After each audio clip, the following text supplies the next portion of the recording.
حضرت آدم علیہ السلام نے یہ مہر ادا کیا، آپ کا نکاح ہوا، اور پھر اللہ نے حضرت آدم علیہ السلام اور ماں حوا کو کہا کہ آپ اطمینان سے آپ جنت میں رہو، یہ تمام جنتی جو مخلوقات ہے یہ آپ کی خدمت میں ہے۔ اس جنت میں تب کچھ پرندے اور کچھ جانور بھی تھے، جس میں مور اور سانپ بھی تھا، سانپ کو اس میں پیر تھے، اور مور کے بھی پیر بڑے خوبصورت تھے، جبکہ ابھی حقیقی زندگی میں اس کے پیر بدصورت ہے، وہ بھی ہم آگے جانیں گے کہ ایسا کیوں ہے۔ اور انجیر کا پیڑ تھا، امرود کا پیڑ تھا جس کو ہم جام کہتے ہیں۔ تو آدم علیہ السلام اور ماں حوا کو اللہ نے اجازت دے دی کہ اب تم ساتھ میں رہ سکتے، اور تمام جنتوں کے پھل میوات آپ اس کو نوش فرما سکتے، ہے نا، آپ کا جو جی چاہے وہ کھاؤ، سوائے ایک درخت کے۔ تو ایک درخت جس کو ہم گندم کا درخت کہتے ہیں، تو اس درخت کو کھانے سے، اس درخت کے پھل کو کھانے سے اللہ نے آدم علیہ السلام اور ماں حوا کو منع فرمایا کہ تم سب کچھ کھانا، سب کچھ پینا، لیکن اس درخت کو ہاتھ نہیں لگانا، اس درخت کا پھل نہیں کھانا۔ لیکن یہاں سے اب ابلیس کا یعنی شیطان کا جو ہے وسوسوں والا کھیل شروع ہوتا ہے۔ اب شیطان تو اندر داخل نہیں ہو سکتا تھا جنت میں، تو شیطان نے باہر سے ہی تکڑب لگائی، اور سانپ اور مور کا سہارا لیتے ہوئے ان دونوں کے سہارے سے حضرت ماں حوا اور حضرت آدم علیہ السلام کے دلوں میں وسوسات ڈالے۔ تو یہ دونوں حضرت ماں حوا اور حضرت آدم علیہ السلام سے کہنے لگے کہ اللہ نے تم کو اس پھل کو کھانے سے اس لیے روکا ہے، اس لیے منع فرمایا ہے تاکہ آپ فرشتہ نہ ہو جاؤ۔ اس پھل کو اگر کھا لو گے تو یا تو آپ فرشتہ بن جاؤں گے، یا تو ہمیشہ ہمیشہ جنت میں ہی رہوں گے۔ تو اللہ نہیں چاہتا کہ آپ فرشتہ صفت ہو جاؤ یا ہمیشہ ہمیشہ جنت میں رہو، اس لیے اللہ نے آپ کو اس پھل کو کھانے سے منع فرمایا ہے۔ تو اس طرح کا وسوسہ حضرت آدم علیہ السلام اور حضرت ماں حوا کے دل میں شیطان نے مور اور سانپ کے ذریعے ڈالا۔ اب یہ وسوسہ اپنے عروج پر پہنچا، کافی کوششیں کی حضرت آدم علیہ السلام نے آپ کو روکنے کی، لیکن پھر ماں حوا نے آپ کو فورس کیا، زبردستی کی، اور آپ دونوں وہ گندم کے درخت کے پاس پہنچے اور گندم کے کچھ دانے آپ نے نوش فرمائے۔ جیسے ہی آپ نے نوش فرمائے، اللہ نے ان دونوں کو برہنہ کر دیا، اور اللہ نے فرمایا کہ تم نے میرے حکم کی نافرمانی کی، میں نے تم کو منع کیا تھا لیکن تم نے نہیں مانا، میں تم کو اس جنت سے بے دخل کرتا ہوں، اتر جاؤ یہاں سے، جنت سے نکل جاؤ۔ اور ساتھ ہی ساتھ اللہ نے جب جنت سے نکالنے کا ان کو حکم دیا، تو اس سے پہلے جب آپ برہنہ ہوئے تھے تو امرت کے پیڑ یعنی جام کا پیڑ اور انجیر کے پیڑ، یہ دونوں نے اپنے جھاڑوں کے پتے آدم علیہ السلام اور ماں حوا کو دیے اپنا جسم ڈھانپنے کے لیے۔ تو اللہ نے ان پر بھی غضب ڈھایا، امرت کے پیڑ اور انجیر کے پیڑ کو اور سانپ کو اور مور کو جنت سے بے دخل کر دیا، اور فرمایا کہ تم ہمیشہ ایک دوسرے کے مخالف رہو گے، تمہاری آپس میں نہیں جمیں گی۔ تو ہم دیکھتے ہیں دنیا میں کہ سانپ کی اور مور کی نہیں جمتی،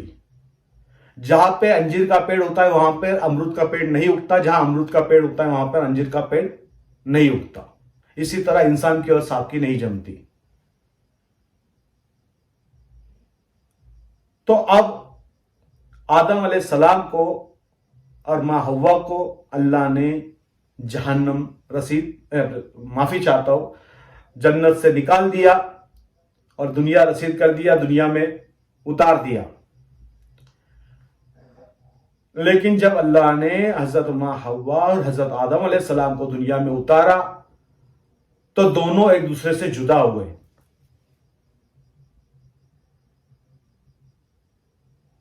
اور پھر ایک بار حضرت آدم علیہ السلام اور ماں حوا دونوں تنہا ہو گئے۔ اب کئی مرتبہ کئی کوششوں کے بعد میں بھی حضرت ماں حوا سے حضرت آدم علیہ السلام کی ملاقات نہیں ہوئی، اور یہ جدائی، یہ دوری حضرت آدم علیہ السلام کو غمزدہ کر چکی تھی۔ بار بار آپ اللہ کی بارگاہ میں اپنی خطا کے لیے، جبکہ یہ خطا نہیں ہے، نہ یہ غلطی ہے، یہ مشیت الہی ہے، انشاءاللہ آگے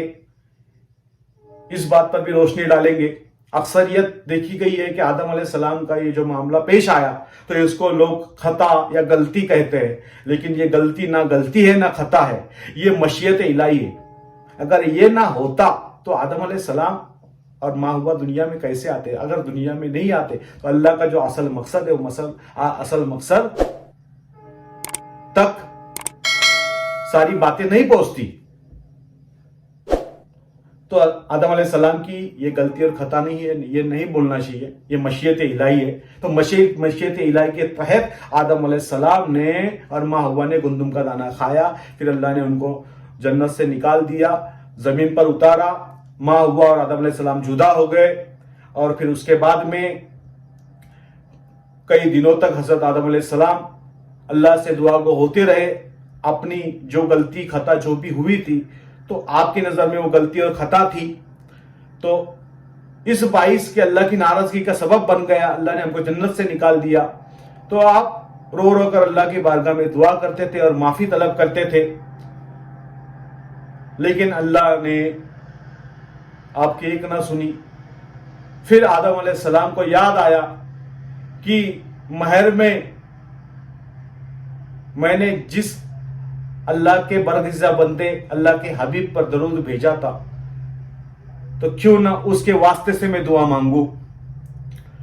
تو حضرت آدم علیہ السلام نے پھر دعا کے لیے ہاتھ اٹھائے اور حضور اکرم صلی اللہ علیہ وسلم کا حوالہ دیا، آپ کا وسیلہ پیش کیا اور آپ کے واسطے سے پھر ایک بار دعا مانگی، اور اللہ نے آپ کی دعا قبول فرمائی۔ اور پھر حضرت آدم علیہ السلام کو فرمایا کہ اس سمت 40 قدم چلو۔ آدم علیہ السلام جس سمت اللہ نے چلنے کے لیے کہا اس سمت 40 قدم چلے، اور وہاں پر ماں حوا کی آپ سے ملاقات ہو گئی۔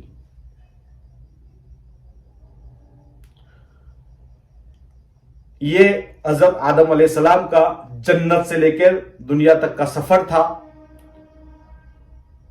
گندم کا دانہ جو اللہ نے کھانے سے منع کیا تھا، یہ وہ وجہ بنی کہ آپ کو جنت سے بے دخل کر دیا گیا، پھر آپ دنیا میں آپ کو اتارا گیا، پھر آپ کی دعا قبول ہوئی۔ جو حضرت آدم علیہ السلام اور ماں حوا ایک دوسرے سے جدا تھے، پھر آپ دونوں مل گئے، اور ملنے کے بعد میں آپ نے یہاں پر اپنی زندگی گزر بسر کرنا شروع کر دی ہے نا، اور پھر یہاں سے اولاد آدم کی نسل کی شروعات ہوئی۔ تو تا قیامت تک جو آخری بندہ ہوگا وہ بھی ابن آدم کہلائیں گا۔ ہم سب اولاد آدم ہیں۔ تو انشاءاللہ امید ہے کہ آپ کو حضرت آدم علیہ السلام کا یہ جو سفر ہے جنت سے لے کر دنیا تک کا سفر، جس کے بارے میں ہم نے جو بیان کیا مختصر میں آپ کو اس واقعہ بیان کیا، یہ جو واقعہ ہے جو آپ کے سامنے بیان کیا، یہ آپ کو پسند آئے گا، اس امید کے ساتھ میں ہم الوداع لیتے ہیں۔ السلام علیکم ورحمۃ اللہ وبرکاتہ، وما علینا الا البلاغ۔